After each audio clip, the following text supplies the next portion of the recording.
نبی کریم صلی اللہ علیہ وسلم نے اپنے اس خطبے میں ارشاد فرمایا، لوگو میری باتوں کو غور سے سنو، کیونکہ میں نہیں جانتا شاید اس سال کے بعد اس مقام پر میں تم سے کبھی نہ مل سکوں۔ لوگو جیسا کہ یہ دن، یہ مہینہ اور یہ شہر مکہ حرمت والا ہے، اسی طرح ایک دوسرے کے جان و مال تم پر حرام ہے۔ سن لو، جاہلیت کی ہر چیز میرے پاؤں تلے رونت دی گئی، جاہلیت کے خون بھی ختم کر دیے گئے، اور ہمارے خون میں سے پہلا خون ربیعہ بن حارث کے بیٹے کا خون ہے، میں اس کو ختم کر رہا ہوں۔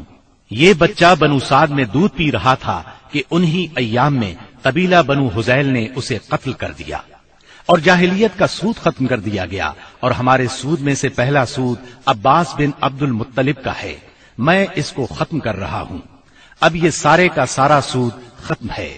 اے لوگو، عورتوں کا تم پر حق ہے جیسا کہ تمہارا ان پر حق ہے، عورتوں کے ساتھ بھلائی کرو، تمہیں بہت جلد اللہ کے سامنے حاضر ہونا ہے، اور وہ تم سے تمہارے اعمال کے بارے میں سوال فرمائے گا۔ خبردار خبردار، میرے بعد گمراہ نہ ہو جانا۔ لوگو، نہ تو میرے بعد کوئی پیغمبر ہے، نہ کوئی اور امت ہی پیدا ہونے والی ہے۔ خوب سن لو، اپنے پروردگار کی عبادت کرنا، پنجگانہ نماز ادا کرنا، رمضان کے روزے رکھنا، اپنے مالوں کی زکوٰۃ دینا۔ تمام مسلمان محکوم ہوں یا آزاد، یکساں ذمہ داریاں اور حقوق رکھتے ہیں۔ اعمال دین کے سوا کسی کو کسی پر کوئی فضیلت نہیں۔ تم اپنے غلاموں کو وہ کھلاؤ جو تم خود کھاتے ہو، اور انہیں وہ لباس پہناؤ جو تم خود پہنتے ہو۔ ان پر نہ کوئی ظلم کرو اور نہ ان کا کوئی حق چھینو۔ امانتیں ان کے مالکوں کے سپرد کرنا چاہیے۔ دوسروں پر ظلم نہ کرو تاکہ تم پر بھی ظلم نہ کیا جائے۔ سود حرام ہے۔ شیطان اس سرزمین میں اپنی پرستش سے مایوس ہو گیا۔ پھر فرمایا، اور میں تم میں ایسی چیز چھوڑے جا رہا ہوں کہ اگر تم نے اس کو مضبوطی سے پکڑے رکھا تو اس کے بعد ہرگز گمراہ نہیں ہوگے، اور وہ ہے اللہ کی کتاب۔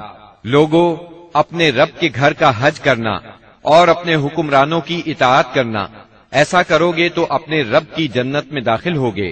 ہاں، تم سے میرے متعلق پوچھا جانے والا ہے، تو تم لوگ کیا کہو گے؟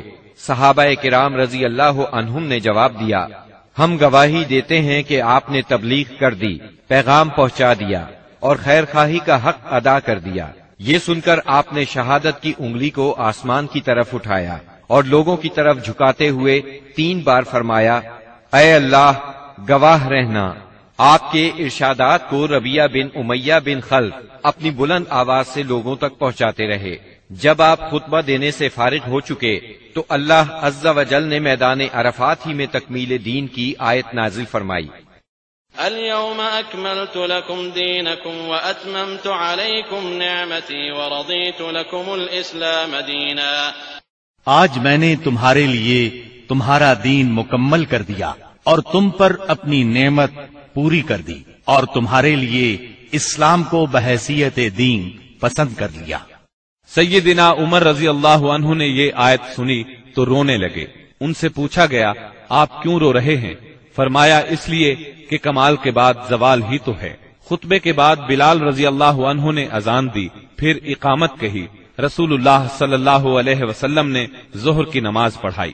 اس کے بعد بلال نے پھر اقامت کہی اور آپ نے عصر کی نماز پڑھائی، اور ان دونوں نمازوں کے درمیان کوئی اور نماز نہیں پڑھی۔ اس کے بعد سوار ہو کر آپ جائے وقوف پر تشریف لائے، اپنی اونٹنی قصواء کا شکم پہاڑوں کی طرف کیا، اور جبل مشات یعنی پیدل چلنے والوں کی راہ میں واقع ریت کے تودے کو سامنے کیا، اور قبلہ رخ مسلسل اسی حالت میں وقوف فرمایا یہاں تک کہ سورج غروب ہونے لگا۔ تھوڑی زردی ختم ہوئی، پھر سورج کی ٹکیا غائب ہو گئی۔ اس کے بعد آپ نے سیدنا اسامہ رضی اللہ عنہ کو اپنے پیچھے بٹھایا اور وہاں سے روانہ ہو کر مزدلفہ تشریف لائے۔ مزدلفہ میں مغرب اور عشاء کی نمازیں 1 اذان اور 2 اقامت سے پڑھی، درمیان میں کوئی نفل نماز نہیں پڑھی۔ اس کے بعد آپ لیٹ گئے اور طلوع فجر تک لیٹے رہے۔ اس کے بعد آپ نے حج کے باقی امور سر انجام دیے، حتیٰ کہ 13 ذی الحج کو سوار ہو کر خانہ کعبہ تشریف لے گئے، الوداعی طواف کیا اور فجر کی نماز پڑھی۔ پھر مکہ مکرمہ سے نکل کر مدینہ منورہ کی طرف کوچ فرمایا۔ جب مدینہ طیبہ کے قریب پہنچے اور اس کے آثار دکھائی دینے لگے تو 3 بار فرمایا، اللہ اکبر۔ پھر فرمایا، لا إله إلا الله وحده لا شريك له له الملك وله الحمد وهو على كل شيء قدير آئبون تائبون عابدون ساجدون لربنا حامدون صدق الله وعده ونصر عبده وهزم الأحزاب وحده۔ اللہ کے سوا کوئی معبود نہیں، وہ تنہا ہے، اس کا کوئی شریک نہیں، اسی کے لیے بادشاہت ہے اور اسی کے لیے تعریف، اور وہ ہر چیز پر قادر ہے۔ ہم پلٹنے والے، توبہ کرنے والے، عبادت گزار، سجدہ کرنے والے، اپنے رب کی تعریف کرنے والے ہیں۔ اللہ نے اپنا وعدہ سچ کر دکھایا، اپنے بندے کی مدد کی اور تنہا ساری جماعتوں کو شکست دی۔ رومیوں کو اسلام اور اہل اسلام کی ترقی قطعاً گوارا نہیں تھی۔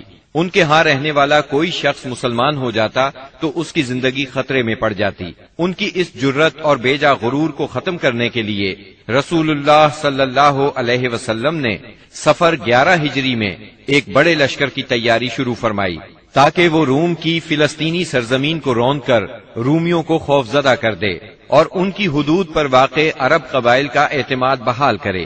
اس سلسلے میں رسول اللہ صلی اللہ علیہ وسلم نے 700 فوجیوں کا ایک لشکر تیار فرمایا۔ سیدنا اسامہ بن زید رضی اللہ عنہ کو لشکر کا سالار مقرر فرمایا۔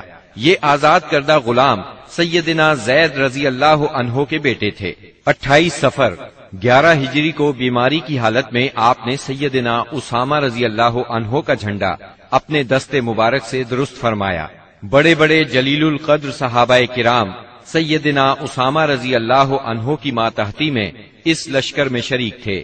سیدنا علی اور سیدنا عباس رضی اللہ عنہما آپ کی تیمارداری کی غرض سے مدینے میں ٹھہر گئے۔ سیدنا ابو بکر صدیق رضی اللہ عنہ اور سیدنا عمر رضی اللہ عنہ امیر لشکر سیدنا اسامہ سے اجازت لے کر آپ صلی اللہ علیہ وسلم کی عیادت کے لیے آتے جاتے رہے۔ آپ کی علالت میں روز بروز اضافہ ہو رہا تھا۔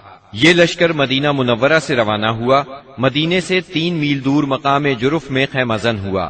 اس وقت رسول اللہ صلی اللہ علیہ وسلم کی بیماری کی تشویشناک خبریں موصول ہو رہی تھیں، چنانچہ اسامہ رضی اللہ عنہ اپنے لشکر کے ساتھ وہیں رکے رہے، بلکہ اللہ کے فیصلے کے انتظار میں ٹھہرنے پر مجبور ہو گئے، اور اللہ کا فیصلہ یہ تھا کہ یہ لشکر ابو بکر صدیق رضی اللہ عنہ کے عہد خلافت میں روانہ ہو۔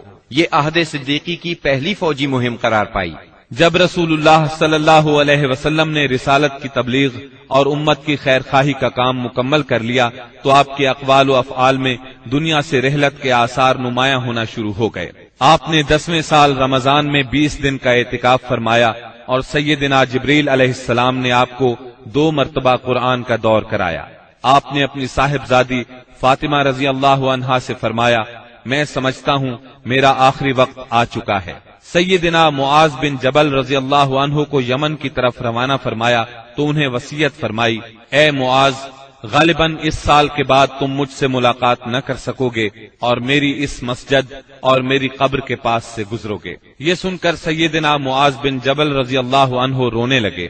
آپ نے حجۃ الوداع میں کئی بار کہا، غالباً میں تم لوگوں سے اپنے اس سال کے بعد نہ مل سکوں گا، غالباً اس سال کے بعد حج نہ کر سکوں گا۔ اسی طرح الیوم اکملت لکم دینکم اور اذا جاء نصر اللہ کا نزول اسی بات کا پیغام تھا کہ آپ دنیا میں اپنی مہم سے فارغ ہو چکے ہیں، اور اسی وجہ سے اس حج کا نام حجۃ الوداع رکھا گیا، کیونکہ آپ نے اپنے رب سبحانہ و تعالی کی طرف منتقل ہونے کے لیے لوگوں کو الوداع کہا۔ اوائل سفر 11 ہجری میں آپ احد تشریف لے گئے اور شہداء کے لیے اس طرح دعا کی گویا زندوں اور مردوں سے رخصت ہو رہے ہیں۔ پھر واپس آ کر ممبر پر تشریف فرما ہوئے اور فرمایا، میں تمہارا پیش رو ہوں اور تم پر گواہ ہوں، اللہ کی قسم اس وقت اپنا حوض دیکھ رہا ہوں، مجھے زمین یا زمین کے خزانوں کی کنجیاں دی گئیں، اللہ کی قسم مجھے تم پر یہ خوف نہیں کہ تم میرے بعد شرک کرو گے، بلکہ اس کا اندیشہ ہے کہ دنیا میں ایک دوسرے سے آگے نکلنے کی دوڑ میں لگ جاؤ گے۔ ماہ سفر کے آخر میں آپ رات کے وقت بقیع غرقد تشریف لے گئے، اہل بقیع کے لیے دعائے مغفرت کی اور فرمایا، ہم بھی تم سے آن ملنے والے ہیں۔ ماہ سفر کے آخری پیر کو رسول اللہ صلی اللہ علیہ وسلم ایک جنازے میں بقیع تشریف لے گئے۔ سیدہ عائشہ صدیقہ رضی اللہ عنہا فرماتی ہیں، آپ بقیع سے واپس تشریف لائے تو میں اپنے سر میں درد محسوس کر رہی تھی اور یہ کہہ رہی تھی کہ ہائے میرا سر۔